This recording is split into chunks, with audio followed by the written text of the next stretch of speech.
Started with ACO in 2014, so it's been almost 8 years. For most of my time, I was under the title of materials specialist. So my background is in chemical engineering, working mostly with the chemicals, particularly the resins, also aggregates, raw materials like catalysts, all of our internal releases. So helping in particular with purchasing and production, but from the technical aspect of the materials.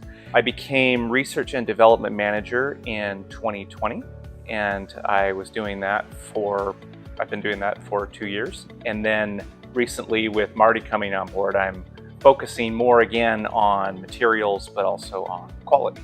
In the research and development department, it's been really fun because we get to think deeply about some interesting problems and come up with solutions. And I'm working with some really bright and creative people who are also just very curious and have an outlook on life that's very positive and also fun.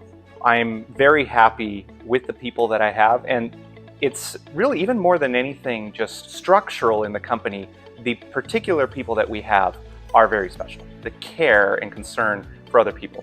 It's not just that we're each concerned about our own interests, but we generally do care about each other, both in our career, but also in our personal lives, and making sure that everybody's okay and that we help each other out.